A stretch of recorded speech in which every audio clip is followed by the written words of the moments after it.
여러분, 안녕하세요. 유 박사입니다.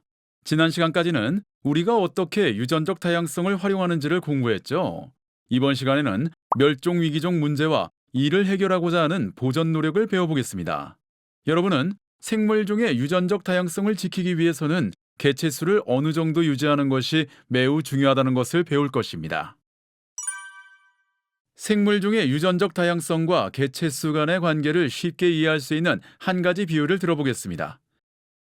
구슬을 담은 유리병 그림에서 병목처럼 인구가 갑자기 좁아져서 개체수가 줄어드는 것을 병목 현상이라고 부릅니다. 구슬 숫자는 개체수, 더 정확히는 염색체를 나타냅니다. 노란색과 초록색 구슬은 한 유전자에는 해당하지만 서로 다른 대립 유전자를 나타낸 것으로, 여기서는 여러분의 이해를 돕기 위해서 게놈에 존재하는 모든 유전자들 가운데 하나의 유전자만을 나타낸 것입니다. 병목 현상은 유전적 부동의 극단적인 형태입니다. 즉, 큰 자연재해나 인위적인 사건으로 인해 생물 집단의 개체수가 급격히 감소하고, 이에 따라 유전적 다양성도 급격히 감소하는 현상입니다. 그 결과 병목 이후의 생존 개체들은 병목 이전 원래 집단의 유전자 구성 집합과는 달라질 수 있습니다.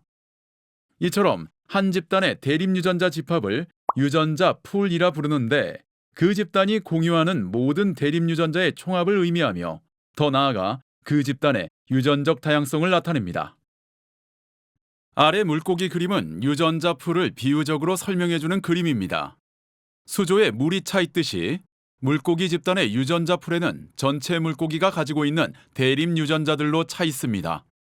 이 두 종류의 그림을 종합해 보면 병목 사건은 대립 유전자 비율을 변화시키고 어떤 대립 유전자를 완전히 사라지게 만들 수도 있습니다.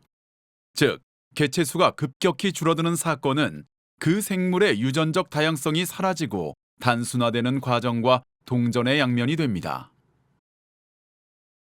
오늘날 지구는 기후변화와 생물 다양성 감소 위기를 겪고 있습니다. 인간의 활동으로 인해서 자연 서식지가 파괴되고 있고, 국제 교역이 늘면서 외래 침입종이 유입되고 있습니다. 산업활동 부산물인 오염물질이 물, 대기, 토양, 환경을 오염시키고 야생 동식물을 무분별하게 남획하는 등 여러 원인들로 인해 많은 종에서 개체수가 급격히 줄어들고 있습니다.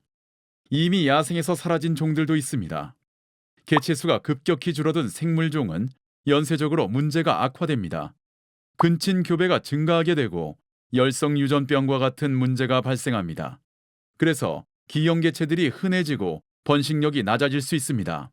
그 결과 다음 세대의 개체수가 더 줄어들 수 있습니다. 그리고 개체수가 적을 때 유전적 다양성이 우연한 확률로 줄어드는 일도 더 쉬워집니다. 이렇게 계속 이어지는 악순환을 절멸의 소용돌이라고 부릅니다. 비유하자면 마치 세면대의 물이 하수구로 빠져나가 사라지는 모습과 유사합니다. 멸종 위기종들은 이러한 상태로 진입한 경우라고 볼 수 있습니다. 손을 써서 마개를 닫지 않는다면 세면대물은 곧다 빠져나가 사라질 것입니다. 그래서 우리는 멸종 위기에 처한 생물의 위험을 미리 파악하고 적절히 마개를 닫는 것과 같은 조치를 사전에 취해야 합니다. 여러분은 이 설명으로 멸종위기종 보전 노력이 왜 필요한지를 이해한 것입니다.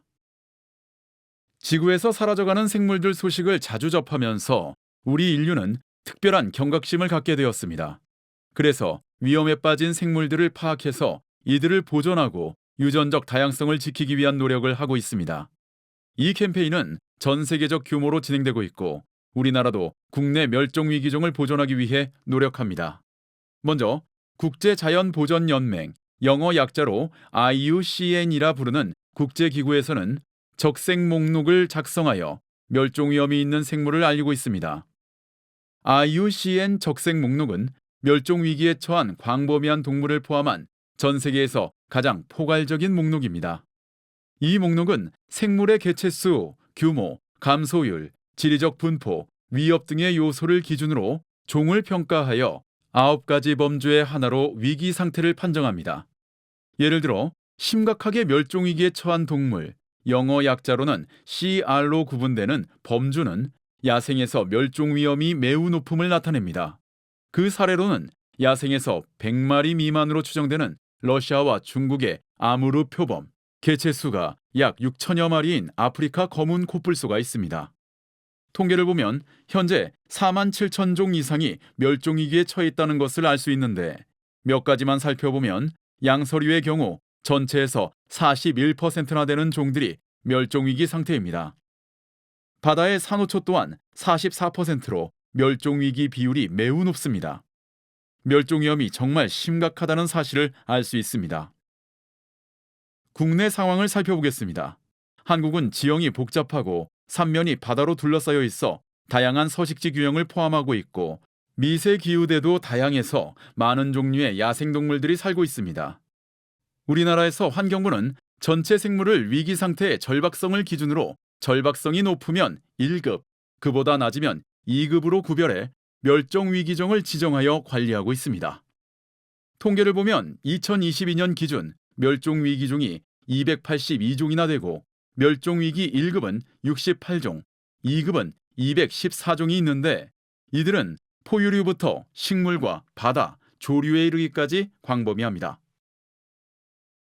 멸종위기종 1급은 위험 요인에 의해 개체수가 현저히 감소하여 멸종위기에 처한 종으로서 이 등급을 받은 포유류는 늑대, 여우, 사냥 등이 있고 조류는 저새, 황새, 두루미 등이 있습니다. 식물은 광릉 요강꽃, 나도 풍란, 죽백란 등이 있습니다. 2급은 현재 위험 요인이 제거되거나 완화되지 않으면 가까운 장래에 멸종할 우려가 있는 종으로서 이 등급을 받은 포유류는 삭, 하늘다람쥐, 담비 등이 있고 조류는 매, 따오기, 팔색조 등이 있고 식물은 노랑붓꽃, 매화마름, 가시연 등이 있습니다. 이렇게 멸종위기종으로 지정된 생물종들은 법으로 보호를 받습니다. 그래서 불법적으로 포획하거나 채취하는 행위는 엄격히 금지되며 이를 어길 시 강력한 처벌을 받습니다. 정부는 멸종위기종이 서식하는 지역을 야생생물 특별보호구역 등으로 지정해 개발 행위를 제한하고 보전합니다. 멸종위기종들을 법으로 지키는 일과 서식지 보호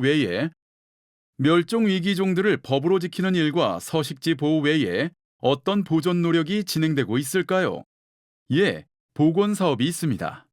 자연적으로 회복이 더디거나 어려운 종들을 인간이 도와 회복하는 프로그램입니다. 이러한 전문적인 노력은 멸종위기종 복원센터 등 전문기관이 맡아서 진행을 합니다. 이 과정을 살펴보면 인공증식 기술을 개발하고 최적의 번식 환경을 만들어서 개체수를 늘리고 종의 유전적 다양성을 고려하여 교배 프로그램을 진행합니다. 그리고 태어난 개체들을 자연으로 돌려보내기 전에 야생에서 살아갈 수 있도록 먹이 찾기, 천적 회피 등 생존에 필요한 훈련을 시킵니다.